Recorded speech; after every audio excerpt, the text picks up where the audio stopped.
Hi, everyone. This is Deron Slater from Yeshua's Patriots. You guys, I'm going to get everything queued up. You all are used to the routine. I have to go through Facebook and open it to the public because they like to play games. You guys, I have a special guest. I have Jeremy Munson. He is from the House of Representatives, and he is the representative for District 23B. And he actually won his election here in Minnesota.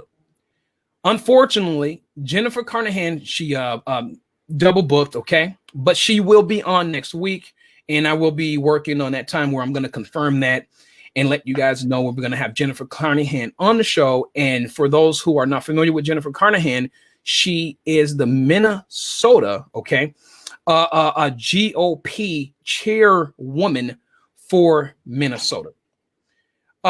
Mr. Munson, thank you for being here. Yeah, thanks for having me on. Yeah, no problem at all. And Mr. Munson, can you just tell them a little bit more about yourself, just in case if I left something out of your introduction? Yeah, so I represent District 23B, which is a very rural area in southern Minnesota. It just kind of wraps around Mankato, it wraps around Waseca, and it's over 1,000 square miles. So a lot of towns in my district, but I don't have a town over 5,000 people. So it's a lot of small communities and heavy agriculture area. And I was elected in 2018 in February in a special election. So I've been up there now 2.5 years and was reelected now for my second full term. Mr. Munson, so we've met numerous times, different events. But I have to tell you, when I was at your event and you won, I was elated. But the thing is, though, with all of the fraud that's going on, when you won, was it a certainty that you were going to win, or were you kind of just like you were questioning that you could? Well, I don't think nothing's a certainty that you're going to win, but my district is pretty safely Republican. And I've done a lot of bills for my district for working on healthcare, working on the priorities for my district, and I communicate well with my constituents. So I think it was a pretty safe win. But I was working in other districts trying to get other Republicans elected to the House and Senate. So I figure if I lose my seat, I think so many Republicans will have lost, and it would be pretty tragic. So it was really important that we keep the majority in the Senate. And so that's why I focused a lot of the campaign time was helping other candidates. Awesome. So Representative Munson, I always say this, let's just jump into the meat and potatoes. The GOP, or I should say those who aren't necessarily like in the GOP, but who are full-blown Republicans, we're in need of like guidance, because we're trying to make sense of all this nonsense that is going on with this election fraud. How are you dealing with it? Like how are you reconciling with all this nonsense that's going on today in America? Well, I mean, it is so difficult, as you well know, trying to get out a message to even talk about irregularities and election security without the media and the left just slamming into you that, if you're for election security, then you must be you're a racist, or you just, trying to suppress votes, when we really just want to talk about what happened. And, the elections in the US are so strange because they're so segmented. The founders really saw it was important when they wrote the Constitution to make sure that the states will be in charge of all the elections, as opposed to having some central power in DC. And that was for good reason, but it means we have 50 states with 50 different rules on how elections are to be conducted, and varying degrees of election security or election integrity. And in Minnesota has some of the most lax rules on voting, both in the primary and in the general. And so it's frightening how easy it is to commit fraud, but it is so near impossible to prove fraud, because you have to prove a malicious and malfeasance or an intent to commit fraud. It isn't just that, oh, you filled out the wrong ballot for somebody that died that used to live in your household. You have to prove that they actually knew that it wasn't their ballot they were sending back, or that they knew they voted twice and forgot they voted the first time. And that's almost impossible to prove. So that's why a lot of county prosecutors have to choose between, do I prosecute election fraud or do I prosecute drug dealers and, real criminals? So it's a difficult challenge for them. That's why we have such a poor record on prosecuting election fraud. Wow. Those are some interesting dynamics that you have introduced to the equation here that I didn't even consider. Yeah.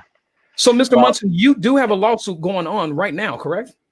Yeah, we filed a lawsuit last week in Minnesota State Court, trying to really get to the bottom of this, to get access to the data. So many different groups that have been pushing for election integrity have requested the data, right? You need the data to prove that there's election fraud. And when the Secretary of State repeatedly denies their request for this data, and they've went through lawsuit after lawsuit and brought it to the Minnesota Supreme Court, and we can't get access to the data to show what we believe is going on, then that's really frustrating. So part of our lawsuit is gathering the data. The part of the lawsuit that I care most about is that due to COVID, the Secretary of State asked the legislature to change the laws to make elections a little different this year. And in May, we actually passed legislation, the House and Senate, bipartisan, that the governor signed into law. And then just weeks later, during the primary election, while people were voting, the Secretary of State, his buddies at some liberal nonprofit groups, sued him, and he threw up his hands and really didn't defend the law. And in the court's consent decree, he actually wrote law for Minnesota elections unilaterally. And so the legislature should be the only group writing laws. And here we have the Secretary of State in his dissent in a consent decree writing law saying, we're going to change this. We're going to allow, no, we don't need a witness signature on the ballots. We'll get ballots to come in after the election. All the stuff he wrote without the authorization of the legislature, which is an abuse of our separation of powers. We have an executive branch and a legislative branch for a reason. And it's not really unconstitutional in what he did. So tell me if I'm wrong here, Representative Munson. So that means that each and every ballot that basically went against the agreed stipulation, according to law, should be completely thrown out if we are to uphold the law. Yeah, I mean, that's really difficult to do. I mean, we've already had the election. A lot of courts across the country have said, well, you don't have standing to sue because you haven't been harmed yet. And then once the election occurs, they say, well, we've already had the election. What are you asking for, a do-over? So it's really a difficult. Election law is very strange. Plus, we filed in the Minnesota Supreme Court. We've asked them to weigh in on this. And two of the sitting Minnesota Supreme Court justices are on the elections board that certifies the election. So they've had to recuse themselves. And this is really an odd lawsuit that has raised awareness to kind of how intermingled this election law is and the consequences of it, and constitutionality, balance of power, checks and balances. It's got a lot of nuances to it that I hope that people will pay attention to, so we can fix our election laws before the 2022 election. I believe that, and this is just me, but just by default, I believe that when you have laws, they should be simplistic. But now it just seems like this has just added more complexity. So now it's even more convoluted. Yeah. Makes it a lot harder to sort out. Then also you got to think about the legality. So Congressman Munson, or Representative Munson, help us to understand this. What happened with what was it, Project Veritas, when they showed that there was election fraud, ballot harvesting that was actually transpiring, considering that election with her running against Lacey Johnson. If you were just a guess, or just give me your thoughts on this. With America, or I'm sorry, with Minnesota, how many districts do you believe it was completely just honest and just fraud-free in Minnesota, if you were to just think about the election and you were to break it down per district? Yeah, well, I certainly think that election fraud exists almost everywhere to a small percentage, right? And I think that it's really hard to find where there would be, 30% of the votes would be fraudulent in statewide.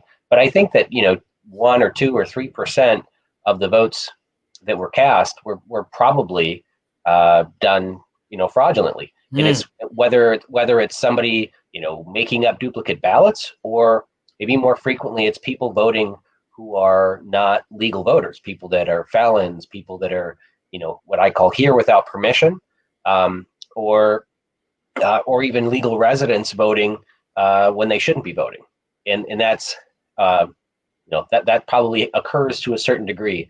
I think the fact I like to quote most often was back during the Obama administration, they did a survey of people who responded to, they send out federal court summons for federal jury duty, and 3% of the respondents to the jury summons said that they could not serve as a juror because they were not a citizen. But the names that they get for jury duty come off of the voter registration. So at some point they had either registered to vote or actually voted and registered. And so even if, a fraction of that, 1 or 2% of Americans that vote are not citizens, and that's an issue. But it really, which I think your question is what percentage of the districts were impacted by voter fraud? And I think that's pretty few, because most districts in Minnesota are safely Republican or safely Democrat by more than 5%. And so those elections were not impacted because of voter fraud. But when you get really, really tight races, whether statewide or in a certain district, then that's where voter fraud does play a role. And it's important to get rid of it. And you're constantly fighting against it all the time, because how much voter fraud is acceptable to you, right? I mean, is it 1% or is it 0? It should be 0, or, anything more than 0. Correct. So Representative Munson, we're in Minnesota. Did we use Dominion machines? Did we use the what? Dominion. Oh, yeah, I think there were 6 counties that used Dominion, maybe more. And that's, that's a concern that a lot of people have brought up, and that we need to investigate. I think Amy Klobuchar was correct last year when she sent in a letter asking details and raising concerns about these electronic voting systems, and how they could be influenced by nations outside the U.S. I have to tell you, I become completely just disgruntled and completely just apoplectic when I think about each. I want everyone to know this out there on the base, okay? Please share this video right now before I say this. Please share it. Each and every illegal vote makes me feel disenfranchised. It takes away my vote whenever an illegal votes, or with Dominion and their questionable system. It makes me hate the election process, because I know fundamentally this is what the Democrats wanted to do, and this is why they used COVID, is so they can set all this up. Now, a lot of people will say, Duran, man, you're going out there, man. I mean, you're going out there on a limb. It sounds like conspiracy. Look, it's not conspiracy. There's too much information. The data substantiates my position. So, Representative Munson, with that being said, what is your take on this entire election process thus far? I mean, are you frustrated? Do you feel like me, or it's basically? So, what's your take on it? entirely. Yeah, I mean, certainly it's frustrating, and I think you've hit a good point. When you talk about disenfranchisement, 90% of people think it's when you won't allow somebody to vote. But we do need to address the fact that when someone votes who shouldn't vote, it's canceling a vote of someone else, and that is what's frustrating. I do consulting work for financial service firms as a day job, and during the 2016 election, I worked with a large group of people from India, and they were all talking in the conference room about how they voted in the election. And I said, well, you guys can't vote, it's illegal. They said, oh no, we asked, and all we needed was a cable bill, And so it's like, no, and he said, no, that's all they required. And it's like, no, but they also require you be a citizen, And so they just thought it was great to go in there and take a selfie with themselves, voting for Hillary. And yeah, you're right, because it canceled my vote, and it was frustrating to see that. And I just how outspoken they were about it. I think that a lot of countries view us as a joke, our elections. Yeah. And, we get into these arguments about, well, if somebody's living here, these guys are working here, they're paying taxes here, shouldn't they have a vote? And it's like, no, they're citizens of another country. They vote in their own elections, absentee, like Americans do abroad.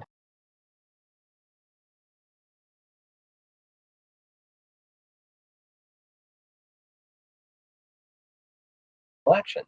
Well, what larger influence in our elections is there than citizens of another country voting in our elections, right? So, I would love to see voter ID in Minnesota. I think that would really help. But then now we have this movement towards absentee voting and voting by mail. How does that work? I live in a district that has been we closed our polling places 14 years ago. And so every election, I get a ballot mailed to me automatically 45 days before the election. And that's been in place now for many years. And that's what we saw in a lot of rural areas.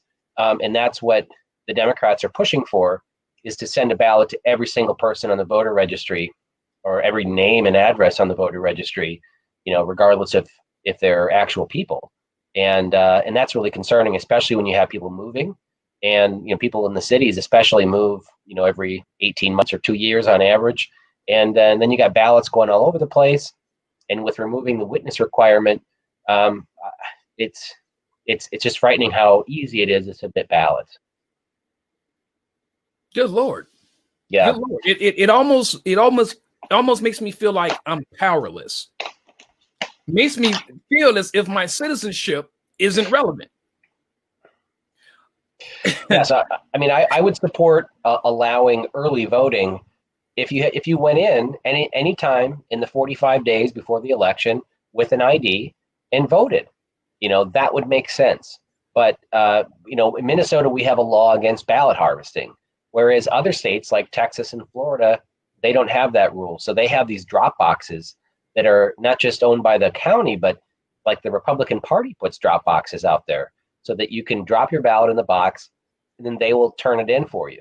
In Minnesota, we have a law that says only one person can only bring up to 3 ballots into the elections office for other people. My wife does it. I'm sorry. Wait, repeat that. So Minnesota law says that one person is allowed to bring up to 3 ballots for other people during an entire election. So my wife's 99-year-old grandmother is in the nursing home, and so she always goes up there with her ballot and lets her fill it out, and then she brings it into the elections office, and that's legal, and that's fine. But she has to fill out an affidavit when she gets to the elections office saying, swearing who she is. She gives her ID, and she says, I have permission to bring it in for her, and writes her grandmother's name down, and they file that. But now this election, the elections office had a drop box outside where there's no track of who's bringing the ballots in. So you could have someone bring in 100 ballots and just shove them in the box. And so how do you have a law that you can't enforce? That's what's frustrating, because when they put in that law allowing other people to bring in ballots, it weakened the election, integrity. So there must have been a balance there, but that's gone. So it's frustrating.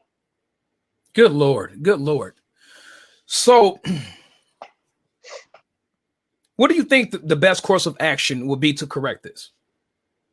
Well, the best course of action is to, in 2 years, elect a Republican Secretary of State. That is, I mean, John Howe was a great candidate. He's a very personable person. He ran for Secretary of State 2 years ago.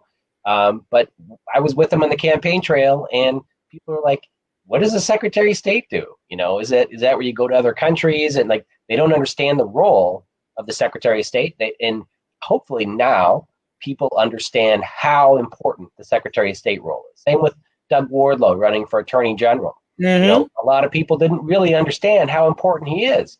But now thousands and thousands of business owners and employees in Minnesota see that Keith Ellison is sending them threatening letters about their business or having a party at their house. And now all of a sudden they realize how important it is that we elect a conservative attorney general or somebody that supports less government interference in their lives.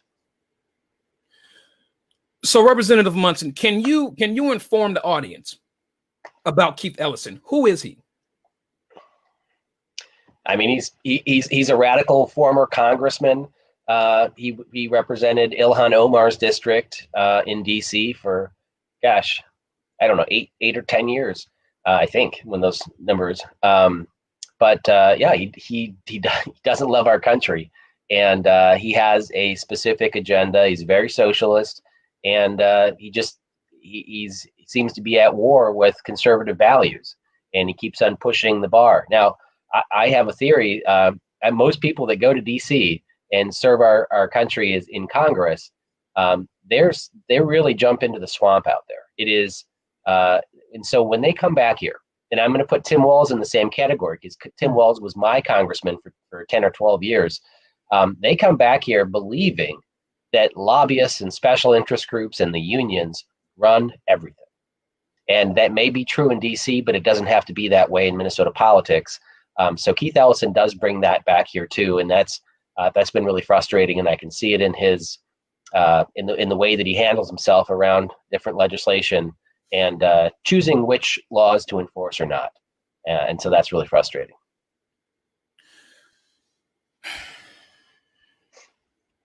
So he's the acting AG. What's your opinion of Keith Ellison?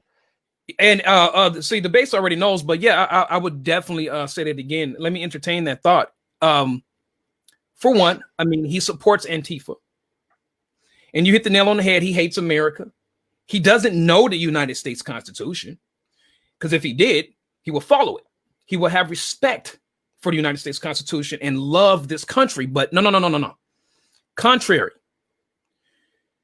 You guys, Keith Ellison is the guy that could have prevented, okay, the backlash that went all across the entire country if he would have released the body cam footage of George Floyd. This is the man that withheld evidence, okay, evidence from the public and basically fostered the narrative that this was racially motivated. This is how dangerous Keith Ellison is. And also his son is also an Antifa sympathizer. So you guys, when I say we're dealing with radical left here in Minnesota, yes, we are dealing with radical left here. And I believe that Keith Ellison is actually way worse than Newsom. Keith Ellison, I would say this is close to the mayor of Michigan. And I mean, wow. I mean, her and Newsom, that's a different can of worms. So Representative Munson,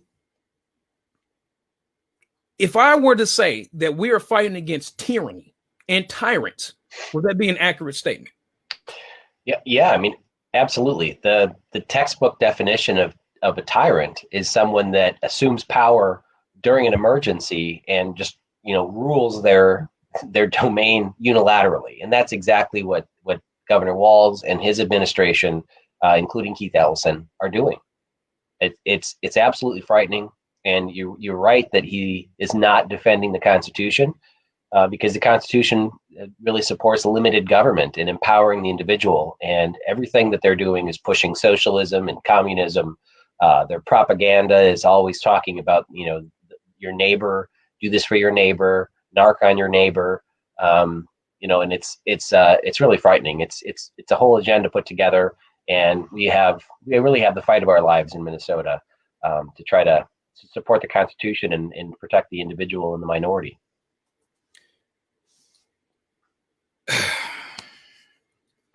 Why does it feel like I'm having deja vu? Much anger from the left, but I think what we can really talk about is Venezuela as a commonality. I spent some time down in Venezuela in 2007 or 2008 when Hugo Chavez was in power. I read a lot of books on politics in Venezuela and went and talked to a lot of people. I spent over a month down there, and it was really frightening to see how much wealth and resources that country had and how it was just falling apart. I mean, when I was down there, we bought like 400 gallons of diesel for 4 cents a gallon. Aviation fuel was about 7 cents a gallon, and all the middle class people that own companies, they were the roads and bridges were collapsing, and people bought helicopters. There were so many private helicopters flying around everywhere because that was the best mode of transportation, and it was super cheap. Most of the taxi drivers were physicians, surgeons, professors, because there was no money working in their normal economy. They had to rely on tourism coming in, but it was the whole country had gone apart, and grocery stores were empty, and it was because the government started taking away private rights. They just enacted a law that said if you didn't live in your apartment or your home for more than 6 months, the government would take it. So we had a lot of Americans that used to go down there for medical treatment or have a vacation home, and now their condo was taken by the government. Once you take away private property rights, then there's no foreign investment in the country. Just goes downhill. And so I think we're seeing that as we have this disrespect for private property rights in your business. You can no longer, you don't own your business if you can't run it, and the governor is taking it from you. If you're a landlord and the governor says you can't evict people, that was in February or March, and people might not have had paid rent since January. People are going into foreclosure now because they've lost their buildings and their property and their whole life savings. Who's going to pay for that, right? Taxpayers aren't going to pay when we can't afford to pay for those extreme losses for everyone. So that's a taking by the government, and that's when we really start to erode our civil liberties and our rights here, and we need to push back. And we've been trying to. We filed a lawsuit in May against the governor for his executive overreach, and we're still waiting for a hearing in the Supreme Court, which will probably happen next spring. Have they told you? Have they given an explanation for the delay? Look, it's actually normal. It does take a long time to have cases heard in court. Especially in federal court, it even takes longer. We have cases we filed in federal court we don't expect to get a hearing on until next summer. We asked for an emergency injunction and had a quick hearing, but the judge basically said we're going to wait and let this play out through the court system. So we had hearing in local county court or district court, but we expect to go through the appeals process and get all the way to the state Supreme Court, but that takes time. It doesn't happen instantly. And 13 other states, I think, now have already overturned their governor's executive orders because they were unconstitutional. So many of them are like ours, where they wrote that the legislature really messed up and wrote terrible legislation about a decade ago, where they said if there's like a fire or a flood, the governor can write law temporarily if need be, and that violates the non-delegation doctrine because the legislature is the only ones that can write law. You can't delegate your authority to the executive branch. That defeats the purpose of having three co-equal branches of government. Exactly. So it violates the non-delegation doctrine. Plus, the way that we end the emergency, if the governor doesn't do it himself, is that you have to have both the House and the Senate both vote to end the peacetime emergency, which in effect is like a veto, right? You have to override his power. And so the legislative veto has been found by the U.S. Supreme Court to be unconstitutional. And so Even California and Oregon, two major liberal states, have also ruled that their constitutional vetoes were their legislative vetoes were unconstitutional. So we sued him as well as the what's it called? The act of nature is the reason why he has these powers. A virus really isn't an act of nature. It was written for fires and floods. It's something very temporary. And so for him to assume these powers based on a virus that's going to be here for years is ridiculous. There's no reason why the governor should give up his powers. There's no incentive for him to give up these emergency powers. He has the power right now to write law on anything.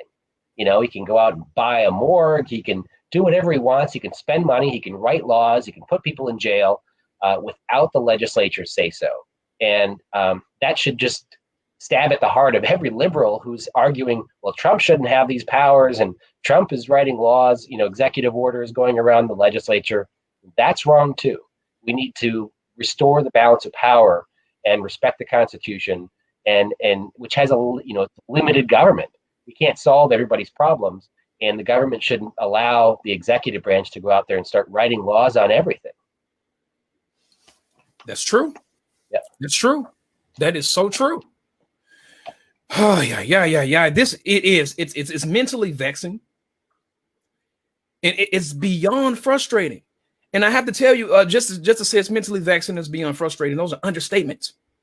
The way that I feel right now, I'm ambivalent. I'm ambivalent.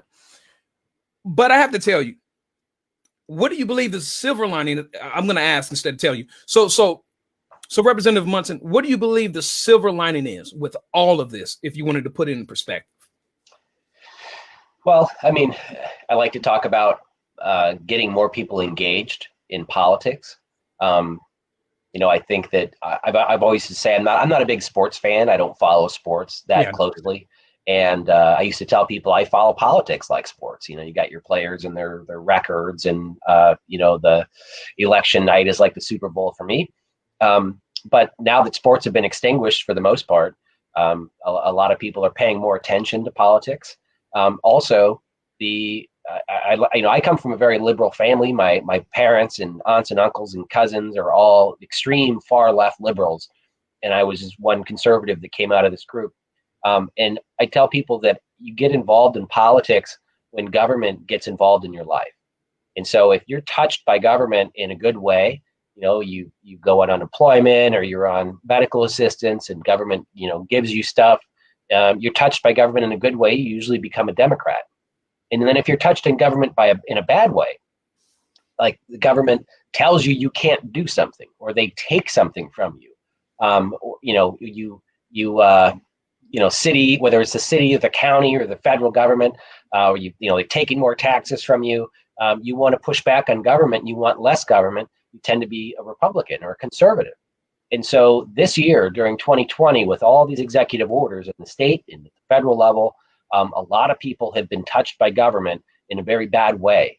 And that tends to bring more people to our side, because we have people who were not engaged in politics, like my brother, who's never voted, and they owned a salon, and they're very familiar with what government is doing to these local businesses.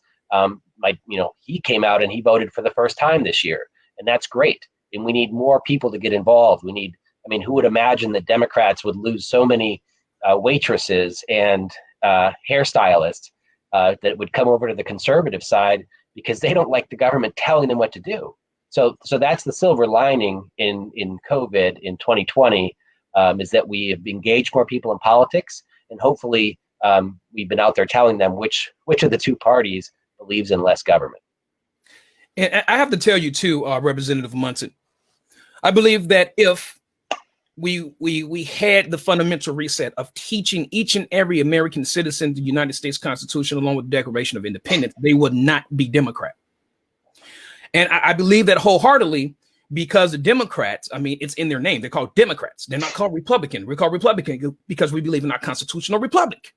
Yeah. And our constitutional republic is everly increasing and it's becoming more of a democracy. And that is what I can't stand. So that's why we're being constantly treaded upon, right? Rights are being violated and slowly losing our rights. They're being chipped at. And here are some similarities and commonalities between, before the Reformation, how only those few knew the Bible, read the Bible, and they didn't want anyone else to know the Bible. Why? So they can control you. Same thing here in the United States. If you do not know your United States Constitution, those who are in power can control you through your ignorance. I would say the silver lining is that yes, conservatives, we have been complacent for so freaking long. We have enjoyed the fruits of our ancestors, and we have gotten fat and lazy, and to the point we're feckless, and then cowardly, where we are being stepped on, our rights are being stripped away from us, and we're being told to shut the heck up. You're going to close your damn business, or we're going to hit you with a big fine. And now also, too, to add insult to injury, we are going to basically create more terrorist groups, Antifa, Black Lives Matter, which basically means burn, loot, and murder, to intimidate you. Then also we're going to push to defund the police to intimidate you as well, too. Also going to use COVID to basically instill the fear, too, and to validate the fear so that you don't go out and you don't vote. So if you are a conservative, we definitely want to try to keep you in the house. Then also, if you are a liberal, you're drinking the Kool-Aid, you're believing everything, especially the hyperbole with COVID. So you have all of this going on at the same time. And us, the conservatives who's constitutional minded, spiritually minded as well, and we see all of this is going on, it's a constant bombardment of just attacks on our constitutional rights, us as people, and our freedom of religion, and it's compounded each and every day to the point now, inevitably, we're here now, Representative Munson, where now they're stealing or trying to steal an election from us. And look, and here's the thing, they didn't do it behind closed doors, Representative Munson. They did it right out in the open. And they said, we don't care. We're going to do it because we know you're not going to stop us. Wow. How did they get so emboldened? I know that was a lot. Yeah, it is a lot. Really going forward, we need to make some major changes in the Republican Party and the conservative movement. We've worked really hard to bring into the tent all of these people that came out in 2016 to vote for Trump, who were not engaged in politics before. I think it's pretty evident that the number of people voting in elections is going to go up, especially if many states allow for no excuse absentee voting and start cranking out letters to every single person to get them to vote. A lot of them going to people who shouldn't even vote. But as the number of people voting goes up, we have to make sure that more and more are on our side. And there was a couple groups in Minnesota, the Rocks and Cows group and Magasota, who did such a great job at engaging people and bringing them into the fold. I went to a rally in Northfield, it's a small town, very liberal town in southern Minnesota. Just outside of town, there was a bar that Magasota had an event at. There was 1,300 people there. That's right. And, and I've been in politics for a decade, and I went around talking to people. I think I knew about 6 people that were there. So they were not political people, but they were coming out to love our president and to get involved. And we need to make sure those people stay involved in politics and bring their friends. And so that's really important. And then also, we need to do better with the immigrant community, right? Every single immigrant that comes to this country should be a Republican because they're leaving their country for opportunity, and they are leaving their country, many of them, because of their large government that they had, right? If you come out from Mexico and you're an entrepreneur and you have a business in Mexico and you're getting shaken down by your city council members or your county commissioners, and so much corruption in these third world countries governments, they want less government. They should want it. And we need to explain to them about our Constitution and why our Constitution offers the protections of the minority, and why they should be on our side, and why they shouldn't be voting for big government. That's really important, and we need to make that message clear. There's even in the Somali community in Minneapolis, there people tend to be more religious, more conservative socially, and when it comes down to things like vaccines, and they go, we don't like vaccines because we don't trust our government, right? They have this large corrupt government in Somalia, and they don't trust their government. Well, I don't trust my government either. Exactly. I'm part of it. So I think it's really important to talk about issues of limited government, and individual accountability, individual responsibility, and then how we're really the party of entrepreneurs and lifting people up, and that's why they should be part of our group and vote for conservatives. Absolutely, I couldn't agree with you more. I believe the answer to all of our problems is that United States Constitution. And we have to get back to it. We have to defend it and assert it. But also, Representative Munson, I believe that it's time for us to stop playing defense and start to go on the full offensive. And you guys, that's why I decided to walk away from Stand For and start Yeshua's Patriots. It's time that we go on offensive. And I am that kind of a person. And excuse me, I'm not saying that everyone should take this course of action, but I am the kind of person, I'm going out. I don't care who's there. I'm getting in people's faces. I'm trying to force dialogue instead of being shooed to the side or pushed to the side. No. It's time that we have dialogue. Because here's the thing. The left has been controlling culture for far too long. And now we're getting the fruits of that. And I don't like what I see. It's sour. It tastes nasty. It's visually disgusting. It's not aesthetically appealing whatsoever. It erodes the soul. It destroys America from within. When you basically make a person completely anti-American and make them have contempt for the United States Constitution. No, go ahead. No, you're absolutely right, and I think that's one of the major battles in this war that we have lost is the culture. We've lost the culture war. When the liberals they've owned academia for 2 or 3 decades, and so they control our children's education, and through K through 12, and also in colleges and universities across this country, they're being indoctrinated by this liberal agenda. And the liberals have also owned Hollywood for decades. And I mean, my wife and I watch movies or TV shows, and there's so much liberal bent. I mean, I have to turn off half the stuff because I can't even watch it. Right? I used to love the Late Show, and I can't even watch it anymore. I used to love Saturday Night Live. I can't watch it anymore. It's just so toxic. It's so liberal in everything they do, and it's frustrating. So, and then of course, they also own the media, which is kind of the third rail of this culture, where we can't get around the media in everything we do. I mean, I'm fighting with my local papers here in Mankato, and just everybody just ignores the conservative message. They don't want to talk about the constitutionality of stuff. It's just, oh, you must be a racist, or you must be trying to suppress votes, or you don't care about people. That's why you don't want to give all this taxpayer money away. And now it's really frustrating. So I think we need to, how do we solve that? How do we get more people in the media?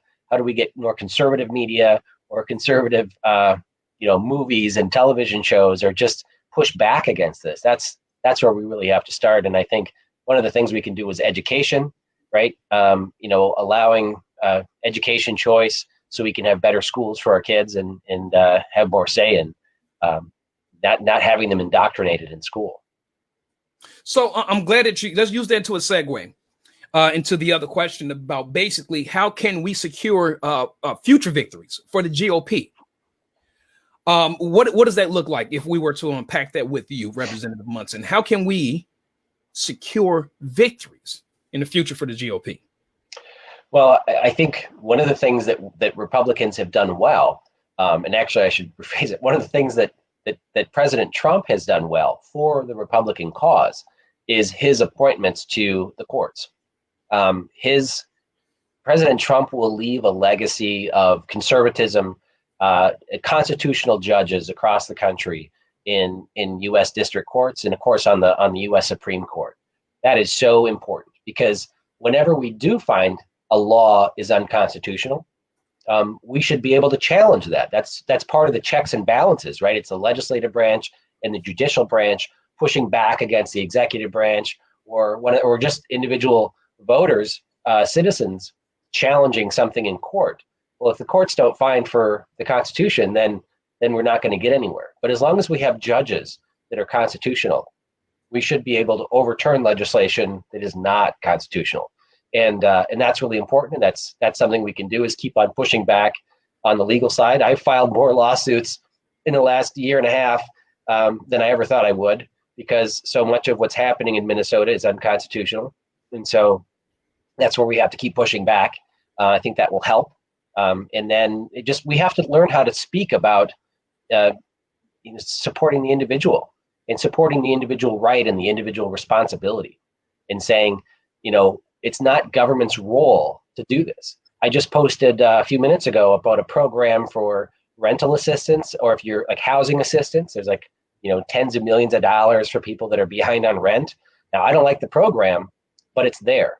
So I go to post about it because Tim Walz just put it out on Facebook, and I shared a similar message, but instead of saying it's, government aid, I put taxpayer aid, right? This is taxpayer money that's put aside to help you if you're behind in your rental payment or your utility bills. And, people immediately message me saying, why should the taxpayers have to pay for this? Why doesn't government pay for this? We fund the government. So that's why there's a need for somebody like me to go out there and explain, this is taxpayer dollars. We can't spend a dollar that we haven't first taken from somebody up the resolution, so you want people to vote yes on this if you want them to hear the bill and actually debate it. And people are following along and engaging in the process and understanding what we're doing up there, because you have so many conservatives, and we use air quotes, that pretend like they're a fiscal conservative, pretend like they're a constitutional conservative, and then go to St. Paul and vote like a Democrat. Exactly. So we need to call that out to actually shift the entire caucus to be a more constitutional Republican caucus versus just rhino caucus. Oh, now Representative Munson, also too, you guys, just historical fact, okay? And what I believe would be a solution to this. So up to 1913, you guys, federal government, localities, just say government, period, was funded, you guys, by tariffs. Okay, the American worker went home with 100% of their paycheck, and that's the way that it should be. That money from tariffs that funded the government, okay, was allocated just for the government. Infrastructure, everything was all taken care of by tariffs. This is what I love about that idea. A lot of people, it's radical. That's the way it's supposed to be. There's Americans, you're not supposed to be taxed. But the thing is, your government loves that you're being taxed.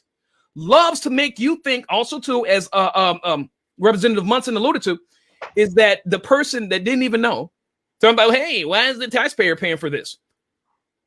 Because you're funding your government. We are basically funding our own tyranny. We have to get back to the way that America is supposed to be. And that's why I am a radical Republican. We need to do what is necessary, because if we don't, they would do everything necessary to basically implement their tyranny. We are slowly slipping into socialism. And I was going to say this is Fabianism. No, this is not even Fabianism. Fabianism is a slow implementation of socialism. These people are doing it hardcore right in front of your face, full-fledged.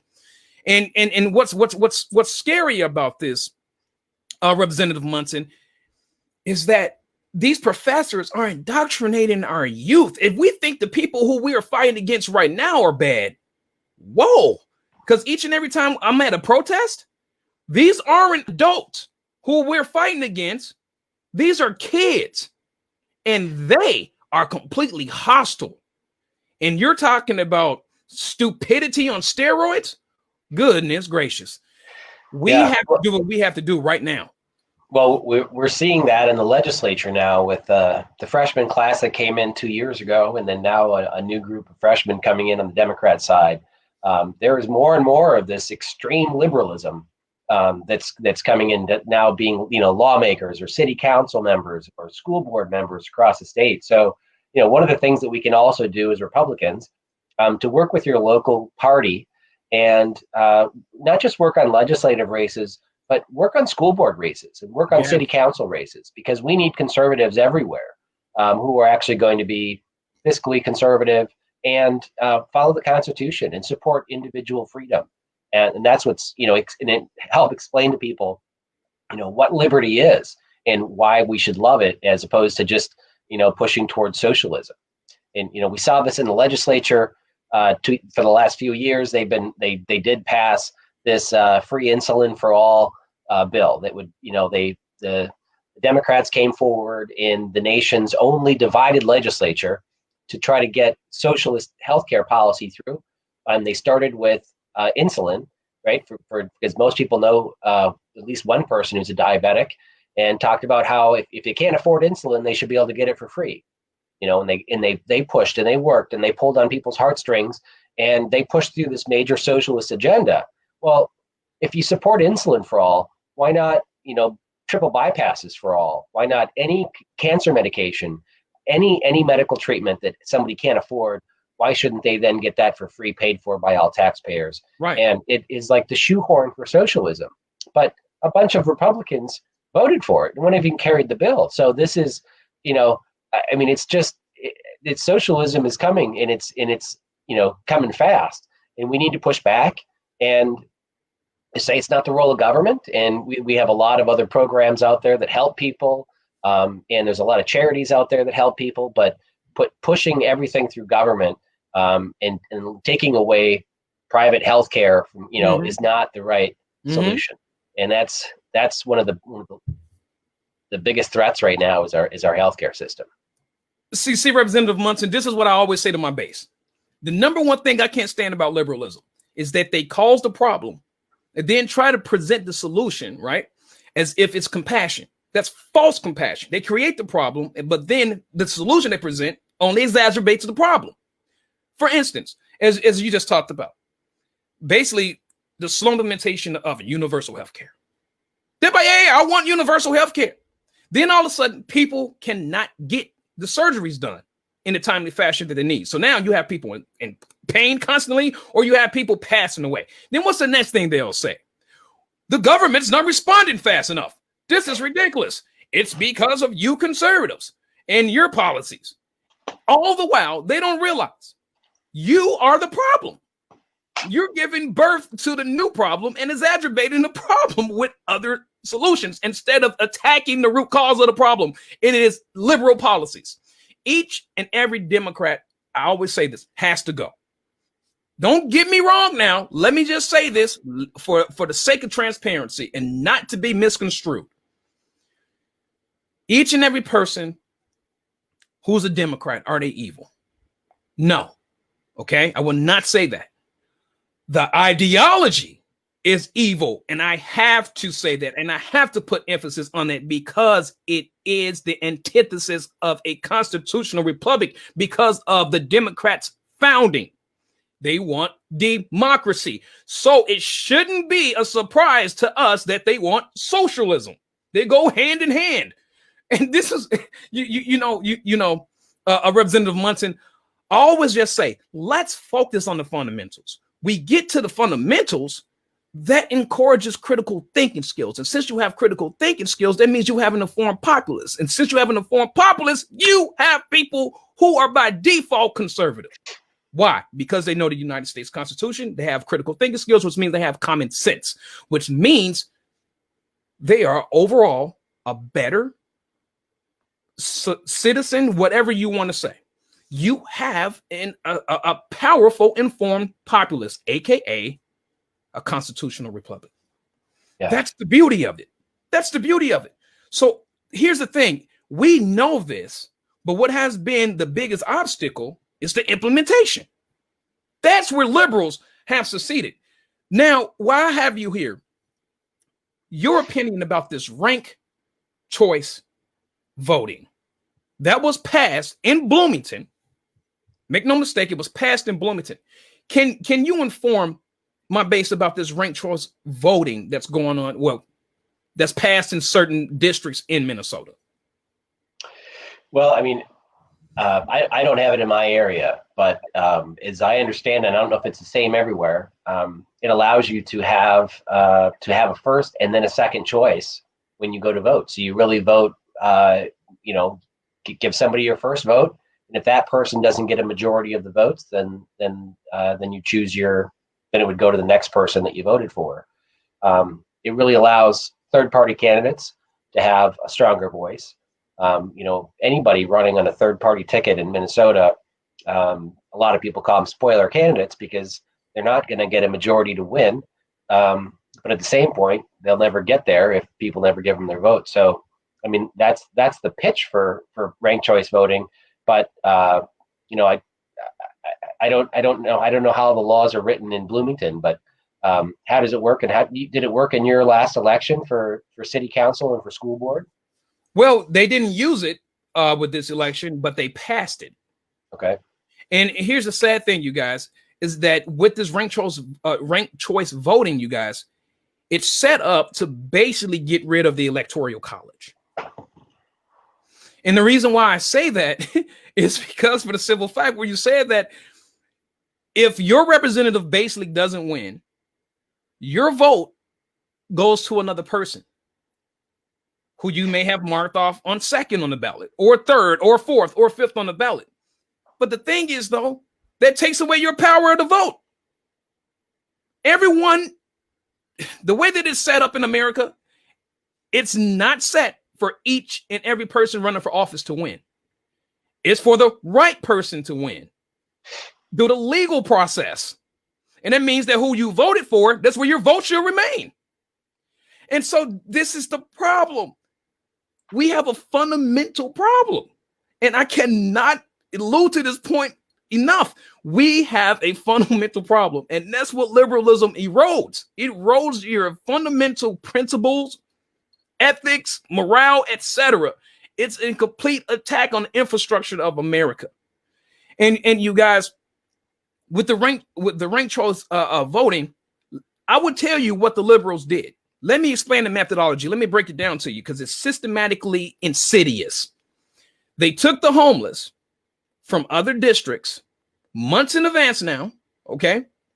Moved them into hotels here in Bloomington where they can set up their residency and have these homeless people by the thousands, because now these thousands of votes are going to disenfranchise the legal voter in that district, okay? And this is how they pass ranked choice voting, because those homeless people voted in a district they do not really live in. Crazy. This is crazy. They know how to subvert the laws.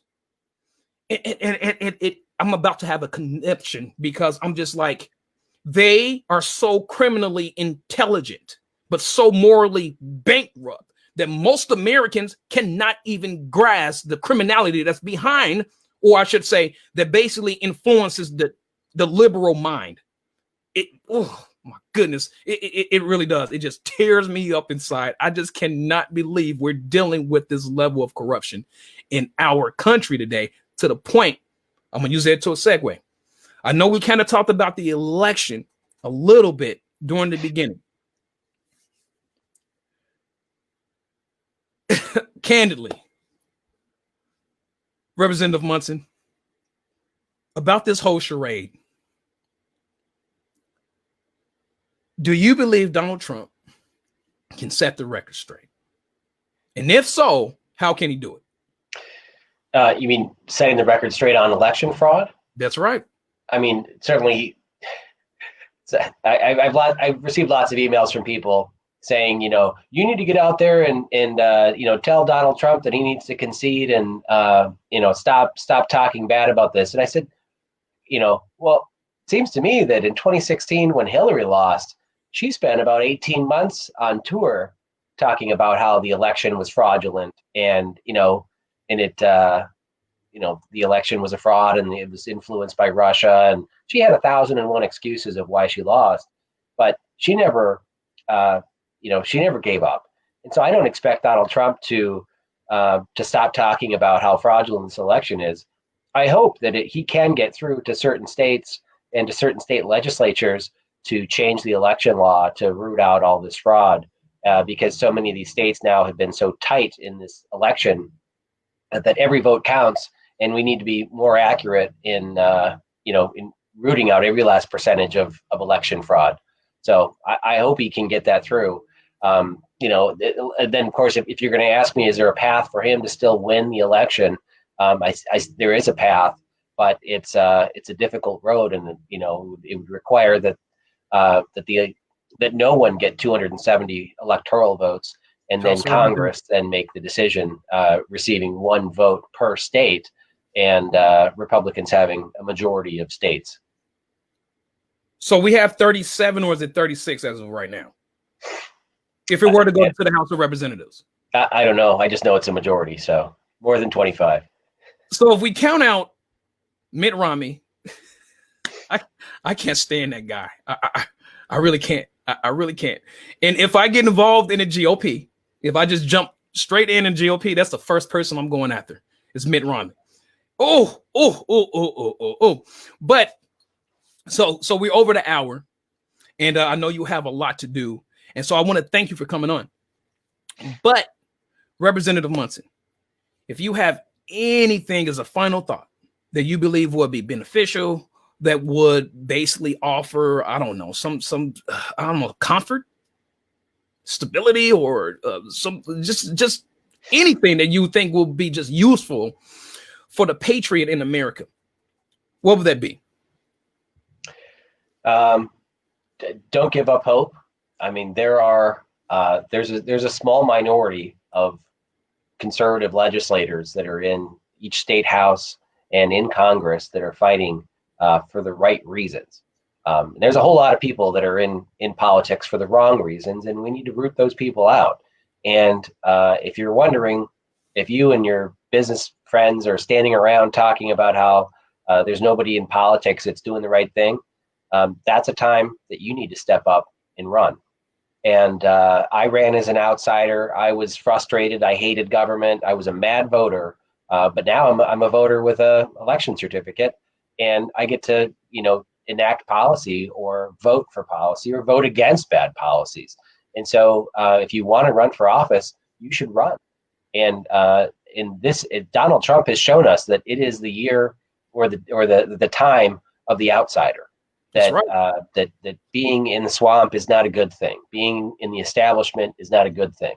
We need people up there for the right reasons, and you should consider running for office. And you can reach out to me or anybody else that you like that's up in St. Paul or in DC and ask for help on how to get involved, how to help out with races, or how to run yourself. And that's what we need to recruit candidates to run, take back our country. Amen. Amen. So don't hang up, Representative Munson. You guys, I couldn't agree with him more. Everyone knows that I always have a call to action. Do something, some facet, some capacity. Each and every contribution means something. So don't think that it doesn't. Even if you do not win, and I want people to understand, I love what what Congressman Kendall said. He said, I really didn't lose, okay? It was just a setback for me to come back and win. And so you guys, we have to make sure that we keep our faith, keep looking to God first and foremost, okay? We always keep our trust and our hope in God, okay? But you guys, we have to take action. The time is now, and let's start thinking in advance about how we can win for our future generations to come. I've never ever thought I will be the person, old simple me, a regular, ordinary person like anybody else, who will be living in this time right now where we can either remain a constitutional republic or you guys would become slaves of the system. I do not live on my knees, and I would never die on my knees. I'm standing up. I'm doing what I can do, even if it's just a little bit. Am I going to run for office? I don't know. That's in my leave that up to my Lord. So you guys always make sure we just pray, period. Pray for our representatives.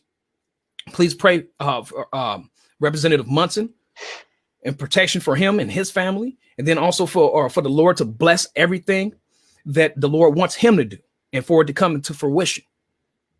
I love you all. So on behalf of Yeshua's Patriots, thank you all for being here. Make sure you share this video. And you guys get in contact with Representative Munson if you definitely like to. I have him on my Facebook. I tagged him actually to the initial post. So that way you don't mind if they inbox you if they have any more questions or any ways to get in contact with you, do you? No, yeah, that's fine. That is awesome. That is awesome. And so, yeah, thank you for taking your time, Representative Munson. It was a pleasure to have you on. Yeshua bless you all. Patriots, go in peace. Don't hang up, Representative Munson. You guys, I will check in with you guys too momentarily too. Thank you, and God bless you.